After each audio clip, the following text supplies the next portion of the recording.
ಇಂದಿನ ಕಾರ್ಯಕ್ರಮದಲ್ಲಿ ಅಂತಾರಾಷ್ಟ್ರೀಯ ಯೋಗ ದಿನಾಚರಣೆಯ ಸಂಬಂಧವಾಗಿ ವಿಶೇಷ ಕಾರ್ಯಕ್ರಮ ಆರೋಗ್ಯ ರಕ್ಷಣೆ ಮತ್ತು ಹಠಯೋಗ ಕುರಿತು ಆಯುರ್ವೇದ ವೈದ್ಯರು ಹಾಗೂ ಆರೋಗ್ಯ ಭಾರತಿಯ ರಾಷ್ಟ್ರೀಯ ಕಾರ್ಯದರ್ಶಿ ಡಾಕ್ಟರ್ ಟಿಎನ್ ಮಂಜುನಾಥ ಅವರೊಂದಿಗೆ ಮಾತುಕತೆ ಕೇಳೋಣ.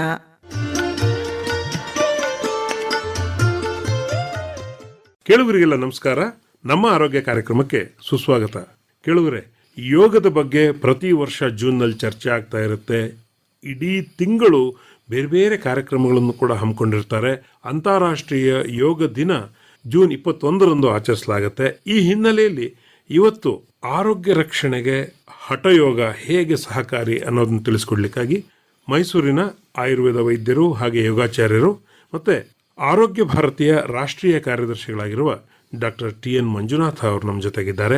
ಡಾಕ್ಟರ್ ಮಂಜುನಾಥ ಅವರಿಗೆ ನಮ್ಮ ಕಾರ್ಯಕ್ರಮಕ್ಕೆ ಸ್ವಾಗತ. ನಮಸ್ಕಾರ ಡಾಕ್ಟ್ರೆ, ಬಹಳಷ್ಟು ಜನಕ್ಕೆ ಯೋಗದ ಬಗ್ಗೆ ಪರಿಚಯ ಅಂತ ಹೇಳಿದ್ರೆ ಒಂದಷ್ಟು ಆಸನಗಳು, ಪ್ರಾಣಾಯಾಮ, ಮತ್ತೊಂದು ಇಷ್ಟೇ ಗೊತ್ತು. ಅಷ್ಟಾಂಗ ಯೋಗದ ಹೆಸರನ್ನು ಕೇಳಿರ್ತಾರೆ. ಆದರೆ ಇಲ್ಲಿ ಹಠಯೋಗವನ್ನು ವಿಶೇಷವಾಗಿ ಅವ್ರಿಗೆ ಪರಿಚಯ ಮಾಡಿಕೊಡ್ಬೇಕಾಗತ್ತೆ. ಸಮತ್ವಮ ಯೋಗ ಮುಚ್ಚತೆ ಅನ್ನೋ ಒಂದು ಮಾತು ಇದ್ದೇ ಇದೆ. ಆ ಹಿನ್ನೆಲೆಯಲ್ಲಿ ಯೋಗದ ಒಂದು ಸಣ್ಣ ಪರಿಚಯ, ಹಾಗೆ ಆರೋಗ್ಯ ಭಾರತಿಯಿಂದ ಏನೆಲ್ಲ ಈ ಯೋಗದ ವಿಶೇಷ ಪ್ರಚಾರವನ್ನು ಹಮ್ಮಿಕೊಂಡಿದ್ದೀರಿ, ಅದ್ರ ಬಗ್ಗೆ ಹಠಯೋಗದಿಂದ ನಮ್ಮ ಆರೋಗ್ಯ ರಕ್ಷಣೆ ಹೇಗೆ ಆಗ್ತದೆ ತಿಳಿಸ್ಕೊಡ್ತೀರಿ? ಯೋಗ ಮಾರ್ಗವನ್ನು ಅಥವಾ ಯೋಗ ಒಂದು ಗುರಿಯನ್ನು ತಲುಪೋದಕ್ಕೆ ಹಲವಾರು ಮಾರ್ಗಗಳಿವೆ. ಅದರಲ್ಲಿ ಜ್ಞಾನಯೋಗ, ಭಕ್ತಿಯೋಗ, ರಾಜಯೋಗ, ಅಷ್ಟಾಂಗ ಯೋಗ ಮತ್ತು ಹಠಯೋಗ. ಹಠಯೋಗವನ್ನು ಕೆಲವು ಸಲ ಆಂಗ್ಲ ಭಾಷೆಗೆ ತರ್ಜುಮೆ ಮಾಡುವಾಗ ಫೋರ್ಸ್ಫುಲ್ ಯೋಗ ಅಂತ ತರ್ಜುಮೆ ಮಾಡಿದ್ದು ಉಂಟು. ಇದು ಸಮರ್ಥವಾದ ಅಥವಾ ಸರಿಯಾದ ತರ್ಜುಮೆ ಅಲ್ಲ. ಇದು ಹ ಮತ್ತು ಠ ಎರಡೂ ಪದಗಳಿಂದ ಆಗಿದೆ. ಹ ಅಂದ್ರೆ ಸೂರ್ಯನ ಒಂದು ಶಕ್ತಿ ನಮ್ಮ ದೇಹದಲ್ಲಿದೆ ಮತ್ತು ವಿಶೇಷವಾಗಿ ಪ್ರಪಂಚದಲ್ಲಾದ್ಯ ಕಡೆನೂ ಇದೆ. ಚೈತನ್ಯ, ಹೌದು, ಸೂರ್ಯ ಚೈತನ್ಯ. ಎರಡನೇದು ಠ, ಇದು ಚಂದ್ರನ ಒಂದು ಶಕ್ತಿ ಮತ್ತು ಚಂದ್ರನ ಒಂದು ಚೈತನ್ಯ ಪೂರ್ತಿ ಪ್ರಪಂಚದಲ್ಲಿ ಮತ್ತು ಮನುಷ್ಯನಲ್ಲೂ ಇದೆ. ಇವೆರಡರ ಸಂಯೋಗವೇ ಹಠಯೋಗ. ಕೇವಲ ಬಲವಂತವಾಗಿ ದೇಹಕ್ಕೆ ಶ್ರಮವನ್ನು ಕೊಟ್ಟು ಸಾಧ್ಯವಾಗದೇ ಇರೋ ಬಲವಂತವಾಗಿ ದೇಹವನ್ನು ಬಗ್ಸುವುದು ಹಠಯೋಗ ಅಲ್ಲ. ಹಠಯೋಗಕ್ಕೆ ವೇಗ ಮತ್ತು ದಂಡನೆ ಶತ್ರು, ಅದು ವಿರುದ್ಧ. ಹಠಯೋಗವನ್ನ 14ನೇ ಶತಮಾನದಲ್ಲಿ ಯೋಗಿ ಸ್ವಾತ್ಮಾರಾಮರು ಪರಿಚಯಿಸಿದ್ರು. ಸ್ವಾತ್ಮಾರಾಮರು ಬರೆದಂಥ ಹಠಯೋಗ ಪ್ರದೀಪಿಕೆ ಹಠಯೋಗಕ್ಕೆ ಆಧಾರ ಗ್ರಂಥ. ಇದರ ಜೊತೆಗೆ ಶಿವಸಂಹಿತ ಅಂತ ಕೂಡ ಇದೆ, ಗೇರಂಡ ಸಂಹಿತಾನೂ ಕೂಡ ಇದೆ. ಮತ್ತು ಹಠಯೋಗದ ಬಗ್ಗೆ ಸಾಕಷ್ಟು ಇವತ್ತು ಪುಸ್ತಕಗಳು ಮಾರ್ಕೆಟಲ್ಲಿ ದೊರೆಯುತ್ತವೆ. ಆದರೆ ಹಠಯೋಗದ ಮೂಲ ಆಧಾರ ಗ್ರಂಥ ಹಠಯೋಗ ಪ್ರದೀಪಿಕ. ಹಠಯೋಗ ಅಂತ ಹೇಳಿದ್ರೆ ಆಸನಗಳು, ಪ್ರಾಣಾಯಾಮ ಮತ್ತು ಅದರ ಷಟ್ಕ್ರಿಯೆಗಳು ಅಥವಾ ಷಟ್ಕರ್ಮ ಅಂತ ಹೇಳ್ತೀವಿ, ಮುದ್ರಾ ಮತ್ತು ಬಂಧ, ಇವುಗಳೇ ಹಠಯೋಗದ ಭಾಗ. ಇದರಲ್ಲಿ ವಿಶೇಷವಾಗಿ ಇವತ್ತು ಪ್ರಪಂಚದಾದ್ಯಂತ ಅಭ್ಯಾಸ ಮಾಡ್ತಾ ಇರೋದು ವಿಶೇಷವಾಗಿ ಆಸನ, ಪ್ರಾಣಾಯಾಮವನ್ನು ಕೂಡ ಅಭ್ಯಾಸ ಮಾಡ್ತಾರೆ. ಷಟ್ಕ್ರಿಯೆ ಬಹಳ ಕಡಿಮೆ. ಸ್ವಾತ್ಮಾರಾಮರು ಏನು ಹೇಳ್ತಾರೆ ಅಂದರೆ, ಷಟ್ಕ್ರಿಯೆಯನ್ನು ಮಾಡಿ ದೇಹವನ್ನು ನಿನಗೆ ತಯಾರಿ ಮಾಡಿಕೊಂಡು ನಂತರ ಆಸನಕ್ಕೆ ಬಾ.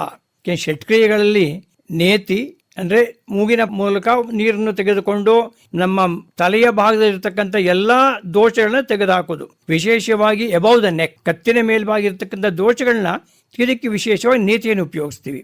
ನಂತರ ದೌತಿ ಅಂದರೆ ತೊಳೆಯುವುದು. ವಿಶೇಷವಾಗಿ ಶರೀರದ ಮೇಲ್ಭಾಗದ ಜೀರ್ಣಾಂಗ ಕ್ರಿಯೆ, ವಿಶೇಷವಾಗಿ ನಮ್ಮ ಜಠರವನ್ನು ಶುದ್ಧಿ ಮಾಡ್ತಕ್ಕಂಥ ಕ್ರಿಯೆ ದೌತಿ. ಅದರಲ್ಲಿ ಬೇರೆ ಬೇರೆ ದೌತಿಗಳಿದೆ. ವಮನ ದೌತಿ, ವಸ್ತ್ರ ದೌತಿ, ದಂಡ ದೌತಿ ಅಂತಿದೆ. ಇದು ಕೂಡ ವಿಶೇಷವಾಗಿ ಚಿಕಿತ್ಸೆಯಲ್ಲಿ ನಾವು ಹೆಚ್ಚಾಗಿ ಉಪಯೋಗಿಸ್ತೀವಿ ಇವತ್ತು. ದಂಡ ದೌತಿ ಅಂದರೆ ಸಾಮಾನ್ಯ ಜನ ಕೋಲನ್ನ ಒಳಗಡೆ ಹಾಕೊಳ್ಳೋದ ಅಂತ ಅನ್ಸುತ್ತೆ. ಅದು ಕೋಲಲ್ಲ, ವಿಶೇಷವಾಗಿ ಬಾಳೆಯ ದಿಂಡು ಬಳಕಬೇಕು. ಹೌದು, ಬಾಳೆಯ ದಿಂಡನ್ನ ಅದನ್ನ ದೇಹದ ಒಳಗಡೆ ಹಾಕಿ, ಇದು ವಿಶೇಷವಾಗಿ ಆಯುರ್ವೇದದಲ್ಲೂ ಇದನ್ನು ಪ್ರಯೋಗ ಮಾಡ್ತಾರೆ. ಯಾವಾಗ ಹೆಚ್ಚಿನ ಒಂದು ಆಮ್ಲೀಯತೆ ದೇಹದಲ್ಲಿ ಉತ್ಪತ್ತಿ ಆಗುತ್ತೆ, ಹೈಪರ್ ಅಸಿಡಿಟಿ ಅಂತ ಹೇಳ್ತೀವಿ, ಅದರ ಚಿಕಿತ್ಸೆಯಲ್ಲೂ ಕೂಡ ಬಾಳೆ ದಿಂಡನ್ನು ಪ್ರಯೋಗ ಮಾಡ್ತಾರೆ. ಸಾಮಾನ್ಯವಾಗಿ ಆಹಾರದಲ್ಲಿ ತರಕಾರಿನೂ ಕೂಡ ಬಾಳೆ ದಿಂಡು ಉಪಯೋಗಿಸ್ತೀವಿ.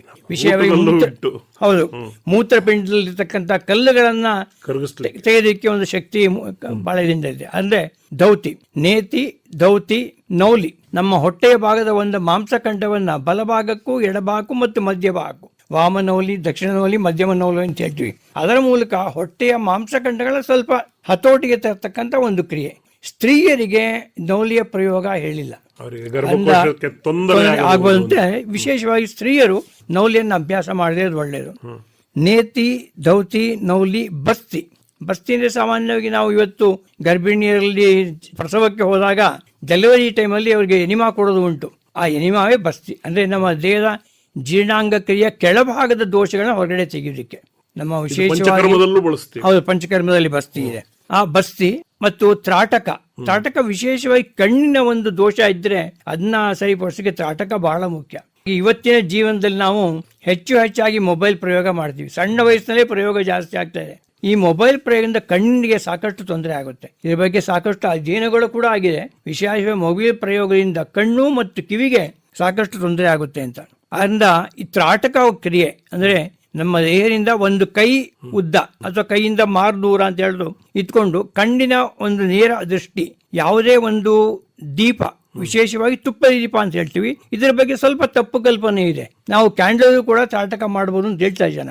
ಆದ್ರೆ ಕ್ಯಾಂಡಲ್ ಮಾಡುವ ಮೂಲ ವಸ್ತು ಅದು ಪೆಟ್ರೋಲಿಯಂ ಜಲ್ಲಿ. ಆ ಪೆಟ್ರೋಲ್ ಉರಿದರೆ ಬರ್ತಕ್ಕಂಥ ಹೊಗೆ ಕಣ್ಣಿಗೆ ತೊಂದರೆ ಆಗುತ್ತೆ. ಅದು ನಾವು ತ್ರಾಟಕ ಮಾಡ್ತಾ ಇದೀವಿ. ಇದು ತದ್ವಿರುದ್ಧ ಇದು. ಮತ್ತು ನಮ್ಮ ಏಕಾಗ್ರ ಚಿತ್ತತೆ ಇದು ಕೂಡ ಹೆಚ್ಚಾಗುತ್ತೆ ತ್ರಾಟಕದಿಂದ. ಒಂದು ಇಟ್ ಎನ್ಹಾನ್ಸಸ್ ಕಾನ್ಸಂಟ್ರೇಷನ್, ಕಣ್ಣಿನ ಒಂದು ದೃಷ್ಟಿಶಕ್ತಿನೂ ಕೂಡ ಚೆನ್ನಾಗುತ್ತೆ ಅದನ್ನ ತ್ರಾಟಕ. ಕೊನೆಯದು ಕಪಾಲಭಾತಿ. ಇದ್ರ ಬಗ್ಗೆ ಕೂಡ ಸಾಕಷ್ಟು ತಪ್ಪು ಕಲ್ಪನೆಗಳಿವೆ. ಕಪಾಲಭಾತಿಯನ್ನು ಪ್ರಾಣಾಯಾಮ ಅಂತ ನಾವು ಸಾಕಷ್ಟು ಕಡೆ ಇದರ ಪ್ರಯೋಗ ಮಾಡ್ತಾರೆ. ಕಪಾಲಭಾತಿ ಒಂದು ಷಟ್ಕ್ರಿಯೆ, ಇದು ಪ್ರಾಣಾಯಾಮ ಅಲ್ಲ. ಇದರ ಬಗ್ಗೆ ವಿಶೇಷವಾಗಿ ಸ್ವಾತ್ಮಾರಾಮ ಇದ್ದಾರೆ ಕಪಾಲಭಾತಿ. ಮತ್ತು ಇದಕ್ಕೆ ಸಾಕಷ್ಟು ಯಾರ್ಯಾರು ಮಾಡಬಹುದು, ಇದಕ್ಕೆ ಅಧಿಕಾರ ಯಾರಿಗಿದೆ ಅವರು ಮಾತ್ರ ಕಪಾಲಭಾತಿ ಮಾಡಬೇಕೇ ಹೊರತು ಎಲ್ಲರೂ ಕಪಾಲಿ ಮಾಡ್ತಕ್ಕದ್ದಲ್ಲ. ಯಾರಿಗೆ ಹೆಚ್ಚಿನ ರಕ್ತದ ಒತ್ತಡ ಇದೆ, ಹೃದಯದ ತೊಂದರೆ ಇದೆ, ಅಥವಾ ಹೆಚ್ಚಿನ ಆಮ್ಲೀಯತೆ, ಹೈಪರ್ ಅಸಿಡಿಟಿ, ಇವತ್ತಲ್ಲಿ ಸಾಮಾನ್ಯ ಆಡಭಾಷೆಯಲ್ಲಿ ನನಗೆ ಗ್ಯಾಸ್ಟ್ರಿಕ್ ಆಗ್ಬಿಡಿ ಅಂತ ಹೇಳ್ತಾರೆ, ಅಂಥವ್ರು ಯಾರೂ ಕೂಡ ಕಪಾಲಭಾತಿಯನ್ನು ಮಾಡಬಾರದು. ಇದರ ಬಗ್ಗೆ ವಿಶೇಷವಾಗಿ ಸ್ವಾತ್ಮಾರಾಮರು ಉಲ್ಲೇಖ ಮಾಡಿದ್ದಾರೆ. ಯಾರಿಗೆ ಅಧಿಕಾರ ಇದೆ, ಯಾರಿಗೆ ಅಧಿಕಾರ ಇಲ್ಲ, ನಿಯಮಗಳಿವೆ. ಅಂದ್ರೆ ಹಠಯೋಗದಲ್ಲಿ ಆಸನಗಳು ಸಾಕಷ್ಟಿದೆ. ವಿಶೇಷವಾಗಿ ಹೇಳಿದರೆ ಆಸನ ತಾವಂತಿ ಯಾವಂತೋ ಜೀವರಾಶಯಾಗ, ಎಷ್ಟು ಜೀವರಾಶಿಗಳಿವೆ ಅಷ್ಟು ಆಸನಗಳಿವೆ. ಅದರಲ್ಲಿ ವಿಶೇಷವಾಗಿ ಸ್ವಾತ್ಮಾರಾಮರು 84 ಇಲ್ಲ 32 ಇಲ್ಲ ಸಾಮಾನ್ಯವಾದ ಒಂದು ವ್ಯಕ್ತಿ 18 ಆಸನಗಳು ಮಾಡಬಹುದು ಅಂತ ಉಲ್ಲೇಖ ಮಾಡಿದ್ದಾರೆ. ಮತ್ತು ಪ್ರಾಣಾಯಾಮ ಕೂಡ ಒಂದು ವಿಶೇಷ ಒಂದು ಉಲ್ಲೇಖ ಮಹರ್ಷಿ ಪತಂಜಲಿ ಹೇಳಿದ್ದಾರೆ. ತಸ್ಮಿನ್ ಸತಿ ಶ್ವಾಸ ಪ್ರಶ್ವಾಸಯೋ, ತಸ್ಮಿನ್ ಸತಿ ಅದಾದ ನಂತರವೇ, ಅದರಲ್ಲಿ ಸಿದ್ಧಿ ಬಂದ ನಂತರವೇ ನೀವು ಪ್ರಾಣಾಯಾಮವನ್ನು ಮಾಡಬೇಕು. ಅಕಸ್ಮಾತ್ ನಾವು ಕಷ್ಟಪಟ್ಟು ಪ್ರಾಣಾಯಾಮ ಮಾಡುವಾಗ ನನಗೆ ಸ್ವಲ್ಪ ಎದೆಯಲ್ಲಿ ಸ್ವಲ್ಪ ವಿಶೇಷವಾಗಿ ಏನೋ ಒಂಥರ ಗಸಿಬಿಸಿ ಅಥವಾ ತೊಂದರೆ, ಸಮ್ ಅನ್ಕಂಫರ್ಟಬಲ್ ಫೀಲಿಂಗ್, ಆ ರೀತಿ ಆದ್ರೆ ಪ್ರಾಣಾಯಾಮಕ್ಕೆ ನಾನು ಅಧಿಕಾರಿ ಅಲ್ಲ. ಅದಕ್ಕೆ ನಮ್ಮ ಭಾರತ ದೇಶ ಪರಂಪರೆಯಲ್ಲಿ ಪ್ರಾಣಾಯಾಮ ಮಾಡಕ್ಕೆ ಬೇರೆ ಒಂದು ರೀತಿ ಸಾಮಾನ್ಯವಾಗಿ ಮಾಡ್ತಾ ಇದ್ವಿ, ಶಂಖವನ್ನು ಊದುವುದು. ಇದರಿಂದ ಏನತ್ತೆ ನಮ್ಮ ಶ್ವಾಸಕೋಶಕ್ಕೆ ಬಲ ಬರುತ್ತೆ. ಅದು ನಾವು ಚಿಕಿತ್ಸೆಯಲ್ಲಿ ಇವತ್ತು ಕೂಡ ಅದನ್ನ ಪ್ರಯೋಗ ಮಾಡ್ತೀವಿ. ಮಕ್ಕಳಿಗೆ ಆಟದ ಮೂಲಕ ಅವರಿಗೆ ಸಣ್ಣ ಸಣ್ಣ ಬೆಲೂನ್ಗಳನ್ನು ಕೊಟ್ಟು ಬೆಲೂನ್ಗಳನ್ನು ಊದಿ ನೀವು ಅಂತ. ಆ ಬೆಲೂನಲ್ಲಿ ಊದಿದಾಗ ಕೂಡ ಶ್ವಾಸಕೋಶ ಚೆನ್ನಾಗಿ ಹಿಗ್ಗುತ್ತೆ. ಈಗ ಅದನ್ನೇ ವೈಜ್ಞಾನಿಕವಾಗಿ ಒಂದು ನಳಿಕೆ ಮೂಲಕ ಒಂದು ಎಕ್ವಿಪ್ಮೆಂಟ್ ತಂದು ಬಿಟ್ಟಿದ್ದಾರೆ. ಸ್ಪೈರೋಮೆಟ್ರಿ ಅಂತ ಕೊಡ್ತಾರೆ. 6,000 ರೂಪಾಯಿ ದಂಡ ಆಗ್ತದೆ. ಒಂದು ಶಂಖವನ್ನು ಊದಿದ್ರು ಅದೇ ಲೆಕ್ಕಕ್ಕೆ ಬರ್ತದೆ. ಶಂಖ ಊದಕ್ಕೆ ಆಗ್ಲಿಲ್ಲ, ಮನೆಯಲ್ಲಿ ಮಕ್ಕಳಿಗೆ ಬೆಲೂನ್ಗಳು ಕೊಡಿ, ನೀವು ಬಣ್ಣ ಬಣ್ಣದ ಬೆಲೂನ್ಗಳು ಕೊಡಿ, ಸಂತೋಷವಾಗಿ ಊದ್ತವೆ. ಹೌದು. ಈ ಒಂದು ಕ್ರಿಯೆ ಶ್ವಾಸಕೋಶವನ್ನು ಬಲಪಡಿಸ್ತಕ್ಕಂಥದ್ದು. ಹೌದು. ಸೊ ಇವೆಲ್ಲ ಹಠಯೋಗದಲ್ಲಿ ಭಾಗಗಳು. ಆದ್ರೆ ಅದನ್ನ ಹೇಳ್ಕೊಡೋರು ಯಾರು, ಅಧಿಕಾರಿಗಳು ಅಂತ ಯಾರು ಇದ್ದಾರಾ, ಇಂಥವ್ರ ಹತ್ರನೇ ಹೋಗ್ಬೇಕು ಅಂತ ಇದೆಯಾ? ಯಾಕಂದ್ರೆ ಯಾವುದೇ ವಿದ್ಯೆ ಸ್ವಯಂ ಕಲಿಕೆಗೆ ಯೋಗದಲ್ಲಿ ಅಷ್ಟು ಹೇಳಿಲ್ಲ. ಗುರುಮುಖೇನ ಕಲಿಯಿರಿ ಇದನ್ನ ಹೇಳಿದ್ದಾರೆ.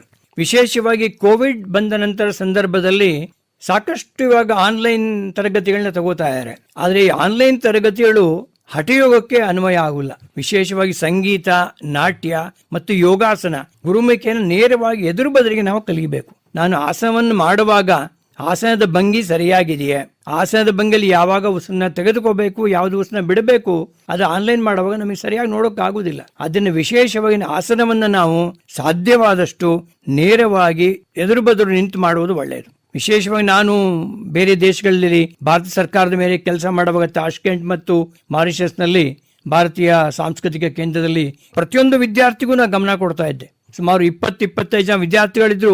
ಪ್ರತಿಯೊಬ್ಬರತ್ತನೂ ಓದಿ ಯಾವಾಗ ಉಸಿರು ತಗೋಬೇಕು, ಯಾವಾಗ ಉಸಿರು ಬಿಡಬೇಕು, ಯಾವುದೇ ಭಂಗಿಲಿ ಉಸಿರನ್ನ ಹಿಡಿಕೂಡುದು. ವಿಶೇಷವಾಗಿ ಆಸನಗಳು ಇವತ್ತಿನ ದಿನದಲ್ಲಿ, ಅದಕ್ಕೆ ನಾವು ಕೆಲವು ಸಲ ಹೇಳುವಾಗ ಯೋಗ ಚಿಕಿತ್ಸೆ ಅಂತ ಹೇಳ್ತೀವಿ. ಯೋಗದ ಮೂಲ ಉದ್ದೇಶ ಚಿಕಿತ್ಸೆ ಅಲ್ಲ, ಆದ್ರೆ ಹಠಯೋಗದ ಉದ್ದೇಶ ಚಿಕಿತ್ಸೆ. ಇದು ಅರ್ಥ ಮಾಡ್ಕೊಳ್ಬೇಕು. ಹೌದು.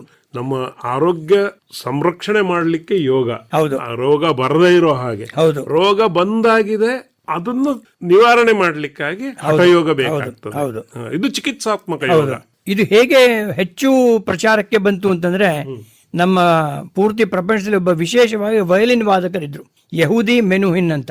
ಅವರು ವಯಲಿನ್ ನುಡಿಸುವಾಗ ಅವರ ಬೆರಳುಗಳು ಸ್ವಲ್ಪ ಅವರು ನಡಕ ಬರ್ತಾ ಇತ್ತು. ಅವಾಗ ವಿಶೇಷವಾಗಿ ಯಾರು ಹೇಳೋದು, ನೀವು ಭಾರತಕ್ಕೆ ಹೋಗಿ ನೀವು ಯೋಗವನ್ನು ಕಲೀರಿ ಅಂತ. ಅವರು ನಮ್ಮ ದಿವಂಗತ ಪೂಜ್ಯ BK ಸೈಂಗಾರ್ ಹತ್ರ ಬಂದು ಪೂನಾದಲ್ಲಿ ಹಠಯೋಗವನ್ನು ಕಲಿತು ಅವರ ಬೆರಳುಗಳ ನಡುಗುವುದು ಕಡಿಮೆ ಆಯಿತು. ಅವರು ಬರೆದಿರ್ತಕ್ಕಂಥ ಲೈಟ್ ಆನ್ ಯೋಗ ಪುಸ್ತಕಕ್ಕೆ ಒಂದು ಪೀಠಿಕೆ ಬರೆದ್ರು. ಅದರಿಂದ ಹಠಯೋಗದಲ್ಲಿ ಆಸನಗಳು ಪ್ರವೃದ್ಧಿ ಅವತ್ತಿಂದ ಹೆಚ್ಚಾಗಿ ಪ್ರಚಲಿತವಾಯಿತು. ಅಂದ್ರೆ ಹಠಯೋಗದ ಮುಖ್ಯ ಉದ್ದೇಶ ದೇಹದಲ್ಲಿ ಬೇರೆ ಅಂಗಗಳಲ್ಲಿ ಬರ್ತಕ್ಕಂಥ ಸಮಸ್ಯೆಗಳನ್ನ ನಿವಾರಣೆ ಮಾಡೋದು ಹಠಯೋಗಕ್ಕೆ ಬಹಳ ಮುಖ್ಯವಾಗುತ್ತೆ. ಮಾಂಸಖಂಡಗಳಲ್ಲಿ ಬಿಗಿತಾ ಇರಬಹುದು, ಕೀಲುಗಳಲ್ಲಿ ಬಿಗಿತಾ ಇರಬಹುದು, ಅಥವಾ ಶ್ವಾಸಕೋಶದಲ್ಲಿ ತೊಂದರೆ ಇರಬಹುದು, ಪಿತ್ತಕೋಶ ಸರಿಯಾಗಿ ಕೆಲಸ ಮಾಡದೇ ಇರಬಹುದು, ಪಿತ್ತ ಜನಕಾಂಗ ವಿಶೇಷವಾಗಿ ನಮ್ಮ ಇವತ್ತಿನ ಸಂದರ್ಭದಲ್ಲಿ ಬರ್ತಕ್ಕಂಥ ಮದುವೆಯನ್ನ ಸಂಪೂರ್ಣ ಚಿಕಿತ್ಸೆ ಮಾಡೋಕ್ಕಾಗೋದಿಲ್ಲ, ಅದರ ನಿಯಂತ್ರಣದಲ್ಲಿ ಇಟ್ಕೋಬಹುದು. ಅದಕ್ಕೆ ಬೇಕಾದಂತ ವಿಶೇಷವಾದ ಆಸನಗಳಿದೆ. ಅಥವಾ ವಿಶೇಷ ಆಸನ ಸ್ವಲ್ಪ ಕಠಿಣ ಆಗಬಹುದು, ಮಯೂರಾಸನ ಅಂತ ಹೇಳ್ತೀವಿ. ಎಲ್ಲರಿಗೂ ಮಯೂರಾಸನ ಸಾಧ್ಯವಿಲ್ಲ. ವಿಶೇಷವಾಗಿ ಹೆಣ್ಣು ಮಕ್ಕಳಲ್ಲಿ ಮಣಿಕಟ್ಟು ಅಷ್ಟು ಭದ್ರ ಇರಲ್ಲ. ಅದರಿಂದ ಅಂತ ಮಯೂರಾಸನ ಸಾಧಾರಣ ಒಂದು ಯಾವುದೇ ಆಸನ ಮಾಡೋದು ಕೂಡ ನಮ್ಮ ಮೇಧೋಜೀರಕಾಂಗವನ್ನ ಸರಿಯಾಗಿ ಕೆಲಸ ಮಾಡ್ತಕ್ಕಂಥ ಸ್ಥಿತಿಗೆ ನಾವು ತಲುಪಬಹುದು. ಅದನ್ನ ಇವತ್ತು ನಾವು ಏನ್ ಹೇಳ್ತೀವಿ, ಯಾವುದೇ ನಮ್ಮ ಲೈಫ್ ಸ್ಟೈಲ್ ಡಿಸಾರ್ಡರ್ಸ್, ಜೀವನ ಶೈಲಿಯಿಂದ ಬರ್ತಕ್ಕಂಥ ಬದಲಾವಣೆ ಬರ್ತಕ್ಕಂಥ ರೋಗಗಳು, ಹೆಚ್ಚಿನ ರಕ್ತ ಒತ್ತಡ, ಮಧುಮೇಹ ಮತ್ತು ವಿಶೇಷವಾಗಿ ಆತಂಕ ಮತ್ತು ಈ ಮಾನಸಿಕ ಸಮಸ್ಯೆಗಳು ಇವತ್ತು ಬಹಳ ಹೆಚ್ಚಾಗ್ತಾ ಇವೆ. ಅದಕ್ಕೆ ಶಾರೀರಿಕ ಸಮಸ್ಯೆಗಳೇ ಕಾರಣ. ಸೈಕೋಸೊಮ್ಯಾಟಿಕ್ ಡಿಸಾರ್ಡರ್ ಅಂತ ಹೇಳ್ತೀವಿ. ಶರೀರದ ಒಂದು ಪರಿಣಾಮ ಮನಸ್ಸಿನ ಮೇಲೆ, ಮನಸ್ಸಿನ ಪರಿಣಾಮ ಶರೀರದ ಮೇಲೆ. ಅದು ನಮಗೆ ಬರ್ತಕ್ಕಂಥ ವಿಶೇಷವಾಗಿ ಸಮಸ್ಯೆಗಳನ್ನ ರಕ್ಷಣೆ ಮಾಡ್ಕೋಬೇಕು. ಅದಕ್ಕೆ ಸಾಮಾನ್ಯ ವಿದ್ಯಾರ್ಥಿಗಳು ಹೇಳ್ತೀವಿ, ನೀವು ಶ್ರೀಮಂತರಾಗಬೇಕು ಅಂದ್ರೆ ಹಠಯೋಗವನ್ನು ಅಭ್ಯಾಸ ಮಾಡಿ. ಆರೋಗ್ಯ ಶ್ರೀಮಂತಿಕೆ ಖಂಡಿತ ಲಭಿಸುತ್ತೆ. ಅವ್ರು ಹೇಳ್ತಾರೆ, ಹೌದು ಸರ್, ಹೆಚ್ಚು ದುಡ್ಡು ಸಂಪಾದನೆ ಮಾಡ್ಬೋದು. ಹೌದು, ನೀವು ಹಠಯೋಗವನ್ನು ಅಭ್ಯಾಸ ಮಾಡಿದ್ರೆ ನಿಮಗೆ ಬರ್ತಕ್ಕಂಥ ರೋಗಗಳು ಕಡಿಮೆ ಆಗುತ್ತೆ. ಆಸ್ಪತ್ರೆಗೆ ಹೋಗತಕ್ಕಂತ ಪ್ರಸಂಗ ನಿಮಗೆ ಬರೋಲ್ಲ, ಔಷಧಿ ತೆಗೆದುಕೊಂಡ ಪ್ರಸಂಗ ಬರಲ್ಲ. ಅಷ್ಟು ಹಣ ಉಳಿತಾಯ ಆಯ್ತಲ್ವೇ, ಅದು ನಿಮ್ಮ ಆದಾಯ, ಅದು ಲಾಭವೂ ಕೂಡ. ಅದರಿಂದ ವಿಶೇಷವಾಗಿ ಹಠಯೋಗದಲ್ಲಿ ಆಸನಗಳನ್ನು ಪ್ರತಿಯೊಬ್ಬರೂ ಕೂಡ ಎಷ್ಟೇ ಕಷ್ಟ ಆದ್ರೂ ಕೂಡ ಎಷ್ಟು ದೇಹಕ್ಕೆ ಆಗುತ್ತೋ ಅದಕ್ಕೆ ಆಸನ ಬೆಳಗ್ಗೆ ಚೆನ್ನಾಗಿ ಹೇಳಿದ್ದಾರೆ. ಸ್ಥಿರ ಸುಖ ಆಸನಂ. ನಮ್ಮ ದೇಹ ಸ್ಥಿರವಾಗಿರ್ಬೇಕು, ಅದು ನಮಗೆ ಸುಖವಾಗಿರ್ಬೇಕು. ಆಸನ ಅಲ್ಲ, ಅದಕ್ಕೆ ನಾನು ಸಾಮಾನ್ಯವಾಗಿ ಉಲ್ಲೇಖ ಮಾಡ್ತೀನಿ, ಆಸನ ದೊಂಬರ ಆಟ ಅಲ್ಲ, ಸರ್ಕಸ್ ಅಲ್ಲ. ದೇಹ ಎಷ್ಟು ಸಾಧ್ಯವೋ ಅಷ್ಟೇ ಅದನ್ನ ಪ್ರಯೋಗ ಮಾಡಬೇಕು. ವೇಗ ಯೋಗಾಸನಕ್ಕೆ ಶತ್ರು ಮತ್ತು ಬಲವಂತವಾಗಿ ದೇಹವನ್ನು ಬಗ್ಗಿಸುವುದು ಕೂಡ ಸರಿಯಲ್ಲ. ಯಾಕೆಂದ್ರೆ ನಾವು ವಿಶೇಷವಾಗಿ ಒಂದು ನಿಯಮವನ್ನು ಕೇಳಿದೀವಿ, action and reaction is equal and opposite ಅಂತ. ನಾವು ದೇಹವನ್ನು ದಂಡನೆ ಮಾಡಕ್ಕೆ ಪ್ರಯತ್ನ ಮಾಡಿದಾಗ ದೇಹ ಇಲ್ಲ ನನಗಾಗುಲ್ಲ ಅಂತ ಪ್ರತಿಕ್ರಿಯೆ ಕೊಡುತ್ತೆ, ಇನ್ನೂ ಹೆಚ್ಚು ಬಿಗಿತ ಬರುತ್ತೆ ಮಾಂಸಖಂಡಗಳಲ್ಲಿ. ಆಗ ಮಾಂಸಖಂಡ ಬಿಗಿತ ಜಾಸ್ತಿ ಆಗುತ್ತೆ ಹೊರತು ಕಡಿಮೆ ಆಗುದಿಲ್ಲ. ಮಾಂಸಖಂಡಗಳಲ್ಲಿ ಬಿಗಿತ ಬರೋದು ನಮ್ಮ ಲ್ಯಾಕ್ಟಿಕ್ ಆಸಿಡ್ ಏನು ಮಾಂಸಖಂಡದಲ್ಲಿ ಸೆಕ್ರೆಟ್ ಆಗುತ್ತೆ, ಅದು ಮಾಂಸಖಂಡಗಳಲ್ಲಿ ಬಿಗಿತ ಮಾಡ್ತಾ ಬರುತ್ತೆ. ಅದರ ಬದಲಾಗಿ ಒಂದು ಪೈರುವಿಕ್ ಆಸಿಡ್ ಅಂತ ವಿಶೇಷವಾಗಿ ಇನ್ನೊಂದು ದ್ರವ ಸಂಚಾರ ಆದಾಗ ಮಾಂಸಖಂಡಗಳು ಸಡಿಲ ಆಗ್ತಾ ಹೋಗುತ್ತೆ. ಆಂಟಿಡೋಟ್. ಹೌದು. ಆದ್ದರಿಂದ ನಾವು ಎಲ್ಲಾ ಆಸನಗಳನ್ನು ಮಾಡಬೇಕು ಅನ್ನೋ ಎಲ್ಲೂ ಅಗತ್ಯ ಇಲ್ಲ, ಎಲ್ಲೂ ಹೇಳಿಲ್ಲ. ಯಾವ ವಯಸ್ಸಿಗೆ ಮತ್ತು ನಮ್ಮ ದೇಹದಲ್ಲಿ ಎಷ್ಟು ಶಕ್ತಿ ಇದೆ, ಪುರುಷರು ಮತ್ತು ಸ್ತ್ರೀಯರು, ಅದಕ್ಕೆ ನಾವು ತಕ್ಕಂತ ಒಂದು ಆಸನಗಳನ್ನ ಗುರುಮುಖೇನ ಕಲಿತು ಅಭ್ಯಾಸ ಮಾಡೋದು ಒಳ್ಳೆಯದು. ಬಹುಶಃ ಈ ಹಠಯೋಗದ ಬಗ್ಗೆ ಹೆಚ್ಚು ಮಾಹಿತಿಯನ್ನ ಗುರುಮುಖೇನ ನಾವು ಪಡ್ಕೊಳ್ಬೇಕು ಮತ್ತು ಅವರ ಮಾರ್ಗದರ್ಶನದಲ್ಲಿ ಅಭ್ಯಾಸ ಮಾಡೋದ್ರಿಂದ ಆರೋಗ್ಯ ಶ್ರೀಮಂತಿಕೆ ಜಾಸ್ತಿ ಆಗುತ್ತೆ, ಉಳಿತಾಯ ಆಗೋದ್ರಿಂದ ಅಲ್ಲಿ ಹಣದ ಶ್ರೀಮಂತಿಕೆಯೂ ಆಗುತ್ತೆ. ಹಾಗಾಗ್ಲಿ ಅಂತ ಹೇಳಿ ನಾವು ಕೂಡ ಆಶಿಸ್ತೇವೆ. ಡಾಕ್ಟರ್ TN ಮಂಜುನಾಥ್ ಅವರೇ, ಬಹಳಷ್ಟು ವಿಷಯಗಳನ್ನ ಇವತ್ತಿನ ಈ ಕಾರ್ಯಕ್ರಮದಲ್ಲಿ ತಿಳಿಸ್ಕೊಟ್ರಿ. ಇದಕ್ಕಾಗಿ ನಮ್ಮೆಲ್ಲ ಕೇಳುಗರ ಪರವಾಗಿ ತಮಗೆ ತುಂಬ ಹೃದಯ ಧನ್ಯವಾದಗಳು. ನಮಸ್ಕಾರ. ನಮಸ್ಕಾರ.